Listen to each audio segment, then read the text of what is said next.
지난 시간에 우리는 정말 그 말씀대로 봉사할 수 있다면 우리는 모두 하느님 나라에 가서 아마 1등 자리를 차지할 수 있을 거예요. 그러나 일부 어떤 사람들 중에는 상당히 부담을 느낍니다. 1, 2, 3단계는 교회 안에서 신부님의 강론을 통해서 들을 수 없는 얘기도 가끔은 들었고 또 그 강의를 들으면서 기도 하고 참 좋은 말씀이다 라고 생각하면서 다른 어느 공동체보다도 서로 이렇게 사랑을 나누는 것 같은 그런 기분들도 참 좋았는데 4단계 오니까 첫째 시간서부터 봉사 이제 셋째 시간째 봉사입니다. 우리가 봉사의 의미를 잘 알지 못하고 왜 봉사해야지를 모르는 때에는 봉사하라는 게 상당히 부담스럽습니다. 그래서 일부 학생들 중에는 3단계까지 그냥 그런 대로 했는데 4단계 되니까 자꾸 봉사하라고 그래. 나는 몸도 약하고 힘도 들고 또 사람들 앞에 나서지도 못하고 이런데 나 자꾸 봉사하라고 그래. 그래서 오히려 그 봉사를 부담스럽게 생각하시는 분들이 계세요. 그러나 우리가 맨 기사 때마다 신부님께서 기도하실 때 기사에 틈틈이 가면 이렇게 하느님 앞에 나와 봉사하게 하시니 감사합니다 라는 기도를 우리는 기사 때마다 기도드려요. 봉사를 하는 것은 정말 감사한 일입니다. 감사에 대해서 부담을 느낄 필요가 없어요. 혹시 지난 시간에 여러분 나눔 시간에 오늘 그 수업이 너무 나한테 부담스러워 혹시 그런 느낌이 들으셨던 분이라 하시더라도 오늘 이 수업이 끝난다면 봉사는 참 감사하고 고마움입니다로 끝났으면 좋겠습니다. 지난 시간에 우리는 봉사는 어떤 마음을 가지고 해야 되고 그런 봉사를 해야 하는 봉사자들은 어떤 기본적인 자세를 취해야 될까 이거에 대해서 정말 구구절절히 좋은 말씀을 들었어요. 그래서 오늘 또 그와 같은 일을 또 듣는다면 인내심의 한계가 있을 것 같아서 오늘은 제가 강의를 좀 부드럽게 그리고 재미있게 이렇게 이끌어 나가면서 결론을 지으려고 합니다. 봉사에 대한 결론. 봉사자가 누구냐? 하느님 앞에 나와 하느님 구원 사업에 저를 주님의 종으로 주님의 도구로 써주십시오 하는 사람들이 봉사자예요. 그건 왜 그러냐? 예수님께서 말씀하시기를 너희가 거저 받았으니 거저 주어라. 그리고 너희는 내 이 유언의 말을 잘 들어서 땅 끝에 이르도록 모든 사람에게 세례를 베풀고 그들에게 복음을 전파하여라. 내 이웃을 내 몸과 같이 사랑하여라. 이런 모든 말씀이 다 우리가 어떻게 살아야 하는지를 예수님께서 우리에게 마지막으로 알려주시면서 성취하셨어요. 그 말씀을 듣고 어떻게 가만히 있을 수 있겠어요? 그래서 교회 2000년 역사 속에서는 많은 봉사자들이 나오는데 나의 봉사, 이거는 봉사가 아니에요. 사실은 우리는 교회 안에서 가장 큰 봉사적으로 누구를 꼽느냐면 예수님은 하느님이시니까 하느님 인간이 되오셨으니까 예수님은 좀 열매로 여기 좀 계십시오 그러고 나서 창조된 인간 중에서 가장 하느님 마음에 드는 봉사를 하신 분은 누구라고 들으냐? 누구나 나오면 성모님을 꼽습니다. 성모님의 삶을 보고 우리가 어떻게 살아야 하는지를 우리가 지표로 삼을 수 있고 그분이야말로 복음화의 모범이라고 그러셨어요. 우리 2단계 4화에 얘기했던 것을 조금만 반복하겠습니다. 성모님은 이 몸은 주님의 종입니다. 지금 말씀하신 그대로 이루어지길 바랍니다라고 굳건하게 자기의 소신을 하느님께 다 우리는 헛된 서약을 하느님께 맹세를 하지 말라는 걸 우리가 배워요. 지키지도 못할 맹세를 하느님께 하는 것처럼 더 큰 죄가 없다고 합니다. 성모님은 바로 그 같은 맹세를 하느님께 하셨고 실제로 그 맹세와 같은 서약에 따라서 이 몸은 주님의 종이기 때문에 지금 말씀하신 그대로 이루어지길 바라는 그 자세로 평생을 사셨어요. 교회 피조물, 인간 피조물 중에서 교회 역사 2000년 안에서 성모님만한 봉사가 없으십니다. 그분은 성령의 인도하심에 따라서 성령께서 이끄시는 대로 사셨어요. 그래서 성모님은 이제 위대한 분이라는 그걸 떠나서 하느님의 어머니가 되실 수 있고 말씀이 육화되어서 이 세상에 오신 분의 어머니가 되실 수 있었던 것입니다. 그런데 그런 분을 아직 아기를 낳지 않았는데도 알아본 사람이 있잖아요. 친척 엘리사벳. 엘리사벳이야말로 또 성령 인도하심으로 볼 수 있는 눈이 생긴 거예요. 그래서 하느님의 어머니께서, 주님의 어머니께서 어떻게 저희 모르셨습니까? 저는 그 성경을 읽을 때마다 짜릿한 전율을 느껴요. 엘리사벳 이것도 대단한 분이야. 어떻게 마리아가 아직 16살 청년일 뿐인데 그분에게 대고 자기 사촌 동생인데 주님의 어머니라는 말을 할 수 있는가? 엘리사벳도 보통 분은 아니에요. 그래서 성모님께 믿으셨으니 복되시나이다 라고 칭송을 하면서 그 말씀을 들은 성모님께서는 이 몸은 주님의 종일 뿐더러 앞으로 나는 어떻게 하느님의 영광을 드러내면서 어떻게 살 것이다 하는 것을 마니타갓을 통해서 말씀하십니다. 그래서 우리가 2단계 사과에서 왜 성모님이 복음 안의 모범이냐, 복음의 주역, 복음을 이끌어 가시는 분이 성령님이기 때문에 성령님의 인도하신 대로 그분은 하느님께 대한 확고한 믿음이 있었고 하느님의 부르시기에 적극적으로 순종을 했고 그 적극적인 순종을 지켜나가려면 죽을 수도 있다는 걸 알면서도 철저히 희생과 고통쯤 난 아무것도 아닙니다. 그대로 살기를 바랍니다. 그러시면서 결코 누구에게도 드러나지 않는 고통과 인내와 희생의 삶을 평생 사시면서 마지막으로 십자가를 지고 가시는 예수님 뒤에서 최고의 당신의 가슴 칼에 꿰치는 고통, 시면 여자가 말한 것처럼 그런 고통까지도 감내하실 분이 성모님이세요. 그런데도 불구하고 성모님은 한 번도 항변하거나 드러내지 않으셨어요. 그런 이유는 무엇인가? 성모님도 당신이 하느님의 종으로서 하느님의 구원 계획의 한 도구일 뿐이라는 걸 아셨기 때문에 절대 항변하지 않으셨어요. 예수님하고 똑같이 예수님이 십자가에 매달렸을 때 야 네가 하느님의 아들이면 내가 와봐라. 너 하나도 구하지 못하면서 뭘 다른 사람을 구하겠다고 그러냐고 주원했을 때도 한마디 항변하지 않으셨어요. 이유는 무엇인가? 하느님의 구원 계획에 당신은 도구일 뿐이고 종일 뿐이라는 걸 아셨기 때문에 항변할 수가 없었던 것입니다. 성모님도 똑같아요.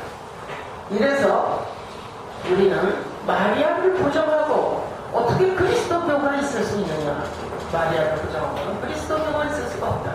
그래서 우리 그리스도교회는 마리아를 뗄래야 뗄 수 없는 구원 계획의 한 도구요, 하느님의 하늘나라와 인간의 인간 세상 사이를 연결해주는 문이다. 우리가 그렇게 성모님을 칭송합니다. 이제 성모님 다음에 봉사자를 우리가 누구를 드리냐면 예수님의 12제자를 드리죠. 자, 예수님의 12제자를 한번 생각해보면 예수님의 12제자는 처음부터 나를 따르라 그럴 때 그럼 따르는 게 아니에요. 사실은 우리가 성경을 읽어보면 그냥 따르는 것 같이 그렇게 생각이 들지만 사실 자세히 따지고 보면 대부분 12명 중에 3분의 1 이상이 어부이고 또 죄인, 보통 사람하고 다른 세인, 심지어 성모님 옆에서 딱 붙어서 예수님을 따라가는 막달라 여자 말이에요. 귀신 들린 여자이고 심지어는 그 이 마리아 저 마리아도 다 따지고 보면 다 죄인이에요. 그런 사람들 속에서 그들이 이 세상에서 사는 것보다 그래도 뭔가 인간 같게 살 수 있지 않을까? 그런 마음이 없다고 볼 수 없었던 거예요. 예수님의 12제자는 처음부터 성령님의 은총으로 입어서 눈이 띄어서 스승님을 알아보신 게 아닙니다. 그들도 나름대로 잴 거 다 재고 인간 세상에서 살 때 저 정도 스승님이 저 정도 카리스마 있으신 분이 나를 부르신다면 그 다음에 저분의 세상이 왔을 때 나는 우의정, 영의정, 좌의정, 국무총리 이런 거 하나 하지 않을까? 라는 생각을 없었다고 할 수는 없어요. 그들도 이 세상에 발을 딛고 사는 사람이기 때문에 이랬던 그들이 예수님을 3년 동안 따라다니면서 이제 하나하나 예수님에 대해서 알아가는 겁니다. 그러면서 예수님께서는 그들을 훈련을 시키세요. 당신이 이 세상에 안 계실 때 당신 대신 양들을 이끌어갈 사람들로 잘 구원의 길로 이끌어가는 거예요. 그런데도 우리 베드로 한 사람만 두고 봅시다. 베드로야말로 정말 어떤 때는 뜨거울 때는 참 예수님께서도 너희 교회 발색이다. 정말 너 정말 마음에 든다.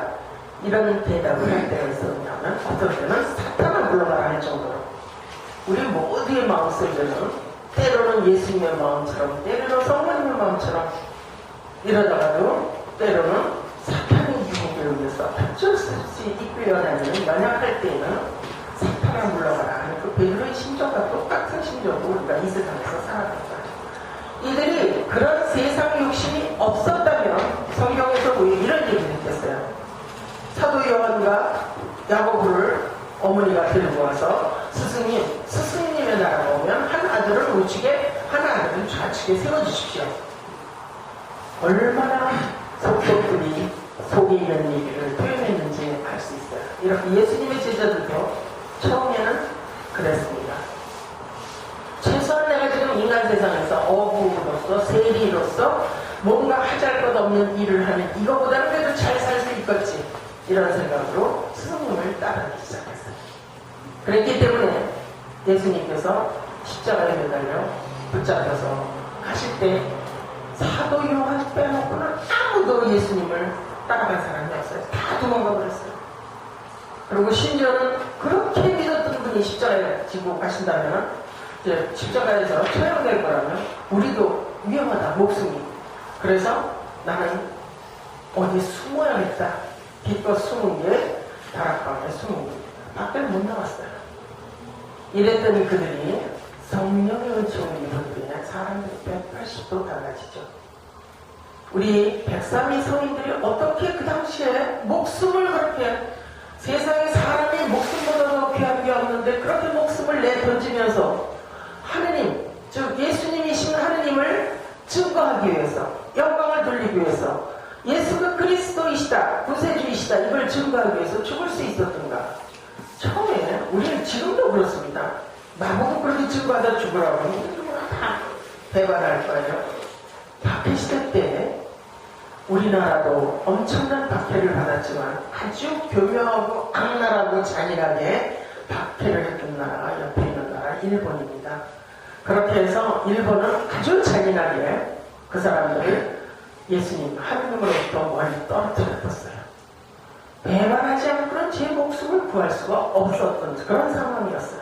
그럼에도 불구하고 죽을 수 있었던 것은 이제 내가 하느님을 받아들이고 성령님께서 나와 함께 하실 때는 죽음이 무섭지 않은 거예요. 예수님의 제자들도 그랬습니다.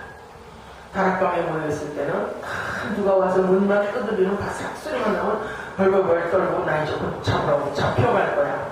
이럴 때에 그들이 어떻게 예수님의 12사도가 모두 순교를 당할 정도로 확실히 다른 180도 다른 삶을 살 수 있습니다. 이제 12명의 사도들이 어떻게 순교를 당했는지를 잠깐 얘기하고 지나가겠습니다. 베드로 사도의 순교는 우리가 잘 볼 수 있는 게 포바디스 도미네라는 영화가 있어요. 혹시 보신 분들 계실 겁니다. 포바디스 도미네. 그런 정도의 DVD는 요즘 이렇게 쌓아놓고 파는데 혹시 가서 이렇게 찾기만 하면 10,000원에 3개 DVD예요. 그러니까 뭐 영화관에 가서 볼 수 없는 거, DVD로 볼 수 있는 거. 포바디스 도미네는 주여 어디로 가시나이까 합니다. 베드로 사도는 예수님이 승천하신 후 모든 주님께서 맡겨주신 양들을 이끌어가는 교회의 수장으로서 이제 베드로를 중심으로 교회는 본격적인 박해 시대로 들어갑니다. 그랬을 때 우리가 그 포바디스 도미네라는 영화를 보면 오늘 베드로 사도가 어느 동굴에서 설교를 한다. 그럼 우리가 가서 들어야 될 거 아니에요? 그럴 때 설교를 하라고 다른 사람한테 알려줄 수가 없어요. 함부로 알려주다가 그리스도인이라는 걸 알려면 처형을 당하기 때문에. 그래서 사용한 암호가 우리가 아는 물고기입니다.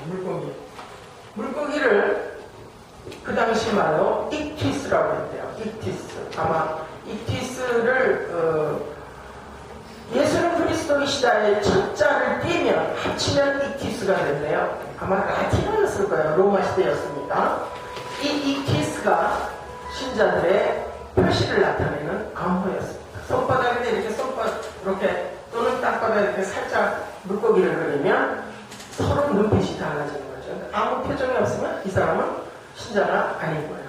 아름아름 그렇게 해서 동굴 속에 가서 그렇게 베드로의 설교를 듣고 신앙을 더욱더 다지고 이런 삶을 살았을 때 본격적으로 목을 쥐어오는 사건이 터집니다. 네로 황제. 우리가 다 아는 네로 황제는 정치에는 관심이 없고 매일 풍요 시인처럼 띵까띵까하고 노래를 하는 그런 로마 황제인데 어느 날 그 영화상에는 그렇습니다. 시상이 떠오르지 않는다고 시간 지낼 때 이 로마를 불태우십시오. 그 불타는 로마 네로도 그랬어요. 뭔가 자극이 필요하다고. 그럼 왜 네로가 그런 생각을 했는가 하면 황제가 있는 황궁에 좀 약간 이렇게 로마 시대에서 높이 언덕에다가 지었어요. 근데 이 시대에는 화장실이 없었어요. 저기 호수공원에 가서 저쪽 건너편에 화장실 박물관이라고 그러기에는 좀 초라하지만 화장실 역사가 전시되어 있어요. 가보셨나요? 예, 거기 가보시면 중세 때 프랑스의 루이 14세, 16세 때 황남자들도 이렇게 하이힐을 신었다 그래요. 그럼 왜냐하면 길거리에 노상방뇨를 하도 많이 해서 밟으니까 이렇게 골라서 짚으려고 하이힐을 신었다 할 정도로 중세대라고 하면 15, 16세기가 넘어서는겁니다. 그때까지니까 이때야 뭐 초세기 때 화장실 없어요. 그러니까 로마 시내에서 바람이 이렇게 역풍이 불려되면 황궁으로 냄새, 오물숭이 냄새가 자꾸 나는 거예요. 그래서 이 냄새 때문에 볼 수가 없어 내가 시상이 떠오르지 않는다 그랬더니 옆에 있는 간신들이 로마를 불태우십시오. 다 불태워서 없애버리고 싹싹 지우면 냄새가 안 날 겁니다. 이렇게 황당한 소리를 했어요. 그 얘기를 듣고 내가 불지르라 그랬어요. 로마 시민들이 아우성입니다. 이제 황궁으로 몰려줘요. 이제 레오를 잡아 죽이려고 그러는데 그랬을 때 무서워서 벌벌 떠는 내가 그리스도인들이 불렸다고 전가시킵시오. 책임을. 이제까지는 한두 명 그리스도인이다 그러면 잡아가는 정도였지만 이제는 누구나 다 그리스도인이라는 알게 되면 일반 시민들이 잡아 죽일 수 있어요. 더 험악하고 대량 학살이 일어나는 때가 네로 황제 때예요. 그게 영화의 배경입니다. 코바리스도에. 이제 베드로는 점점 목을 쥐어오는 사람들 틈에서 살아남기가 힘들었어요. AD 65년에는 이미 예루살렘 성전 다 오러진 다음에 베드로 사도가 그렇게 쥐어오는 속에서도 예수님께서 내 양들을 내가 잘 맡아서 키워나오고 있기 때문에 로마 시내를 떠날 수가 없었어요. 이때 밑에 있는 사람들이 베드로 보고 피신을 하는 겁니다. 자꾸만 그러니까 어쩔 수 없이 남아있는 양들이 이제 믿을 사람이라고 자기밖에 없으니까 로마 시내를 떠나서 등지고 갑니다. 그때 등지고 가는 그 길에서 주님을 만난 거예요. 그래서 코마티스 도미네 주여 어디로 가시나이까라고 베드로 사도가 질문했을 때 예수님께서 슬픈 표정으로 나는 네가 버린 내 양들을 보살펴러 내가 로마로 들어간다. 이 얘기를 듣는 베드로가 어떻게 계속 그럼 주님 가십시오. 저는 이쪽 길로 가겠습니다. 그럴 수 있겠어요? 그래서 베드로 사도 거기서 지팡이를 내던지고 로마 시내로 들어가서 AD 65년에 순교를 당합니다. 이때 바오로 사도도 동시에 이미 로마에 억류되어서 2년 동안 가택연금된 상태에서 로마 마지막으로 이렇게 서한 편지를 쓰고 그럴 때예요. 두 사람 다 AD 65년에 순교를 당합니다. 이때 베드로 사도는 자기는 죄인 중에 죄인이다. 예수님이 나는 누구냐? 아까 같이 다니는 사람 아니냐고 요만한 계집아이가 그럴 때 아니요. 나는 저 사람을 모로를 3번이나 부인했어요. 이제 또 4번째 부인을 한 거예요. 많은 양들을 그냥 위험에다가 내팽개치고 자기만 살겠다고 갔어요. 자기는 도저히 하늘을 우러러 쳐다볼 수도 없는 죄인이다. 따라서 나는 십자가를 지더라도 똑바로 질 수가 없다. 예수님이 지신 십자가처럼 똑바로 죽을 수가 없다 해서 거꾸로 매단 십자가에서 순교를 당하게 됩니다. 베드로 사도가 그렇게 순교를 당했다면 그 동생인 안드레아는 어떤가?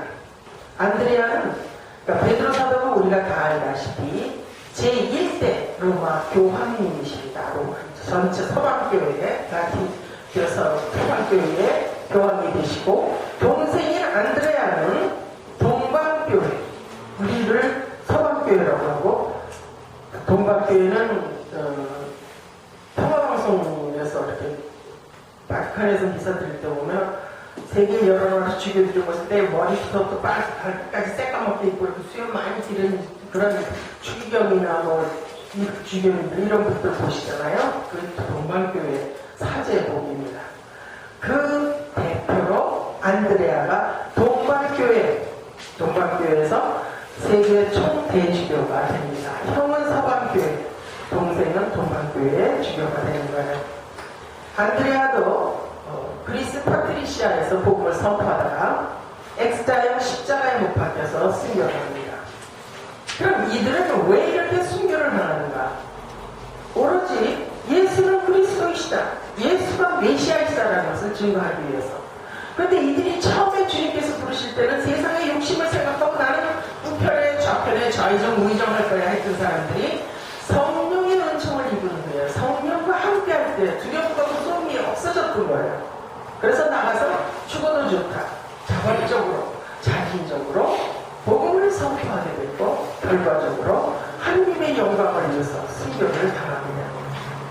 그렇다면 대야고보 한 사람은 우편에 한 사람은 제 아들 하나는 좌편에 했던 그 대야고보 사도의 형은 성격적으로 베드로 사도하고는 전혀 반대의 성격이었어요. 베드로 사도는 뜨거워서 어떤 때는 욱하면서 뜨거운 열정을 가졌다, 어떤 때는 사탄아 물러가라 할 정도로 좀 기복이 심한 반면에 대야고보는 성격이 아주 대쪽같고 그리고 올바르지 않은 것을 참지 못했다. 그래서 예수님의 12사도 중에 사감 노릇을 했고 잔소리꾼이었대요. 그래서 잘못을 저지르면 베드로 사도의 눈치를 보는 게 아니라 대야고보의 눈치를 봤다고 합니다. 이렇게 강직했던 대야고보가 사도들 중에서는 제일 첫 번째로 순교를 합니다. 사도행전 12장 2절에 대야고보가 순교한 사실이 이렇게 한 줄로 간단하게 나와요. 다른 사도들은 순교한 사실이 성경에는 나오지 않습니다. 그러나 모두 예수님의 12사도는 모두 다 건장한 청년들, 청량년이었고 그리고 그들은 모두 순교를 당했고 순교당하는 전부 다 올바르게 죽은 사람이 없어요. 모두 순교당합니다. 어떻게 순교를 당할 수가 있는가? 사람이 자기 목숨보다 더 귀중한 게 어디 있는데 제정신으로는 순교당할 수 없는 거예요. 도우심으로 하나님의 도우심이 있지 않으면 순교를 당할 수가 없습니다. 대야고보가 스페인의 서북부의 산티아고 데 콤포스텔라에서 복음을 선포하다가 예루살렘으로 왔다가 헤롯 아그리파 1세에 의해서 잡혀서 순교를 당할 때 시기가 AD 44년입니다. 그러면 베드로 사도보다 제일 사도 중에 첫 번째 순교자인 대야고보가 21년 전에 순교를 당하는 거야. 그러니까 거의 마지막에 베드로와 바오로가 순교를 당하는 그 기간이 약 20년 동안이었다는 거예요. 20년 동안에 12사람은 다 순교를 당하는 거예요. 오로지 한 사람, 사도 요한만 파트모 섬에 유배를 가 있는 상태였고, 그러면 대야고보가 AD 44년에 순교당했으면 소야고보는 어떻는가? 소야고보는 우리가 보통 성경에서 알페오의 아들 야고보라고 표시해요. 대야고보는 사도 요한의 형이고 소야고보는 알페오의 아들 야고보. 왜 소자를 붙였을까? 그건 나이가 어려서일 수도 있고 키가 작아서일 수도 있습니다.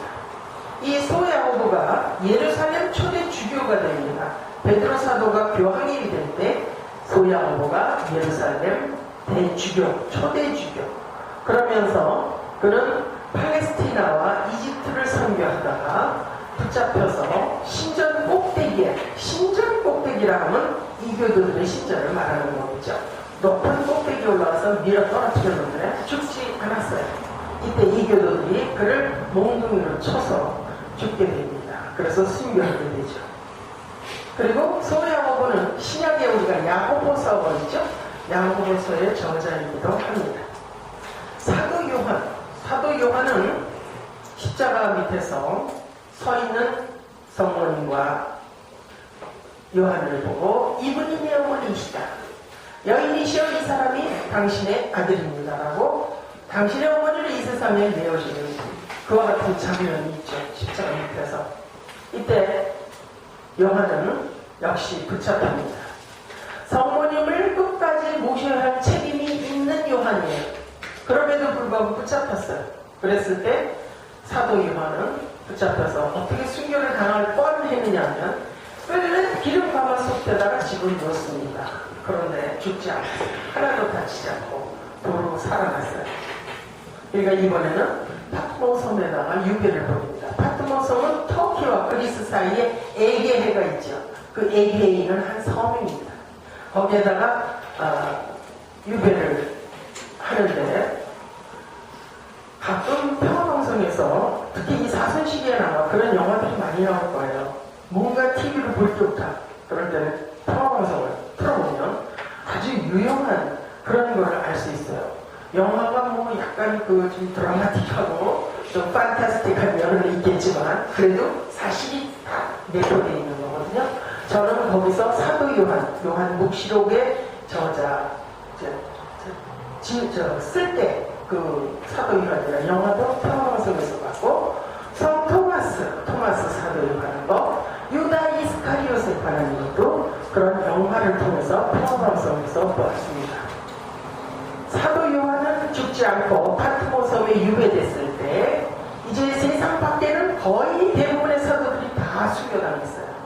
이제 밖에 있는 신자들은 어딘가 의지할 기둥이 없을 때 유일하게 파트모 섬에 사도 요한이 있다는 것을 알고 그 영화에서 보면 한 여자가 왔다 갔다 하면서 사도 요한의 밤에 낮에는 노동을 해요. 돌을 까고 이렇게 하고 밤에도 잠 못 자요.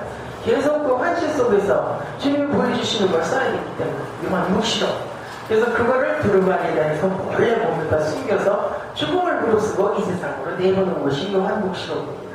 이렇게 해서 사도 요한은 기름가마 속에 들어갔지만 죽지 않고 결국은 파트모 섬에서 유대 기간이 끝나서 풀려나서 결국은 터키 에페소에서 성모님을 모시고 끝까지 성모님의 마지막을 다 모시게 됩니다. 마테오 우리가 알다시피 세리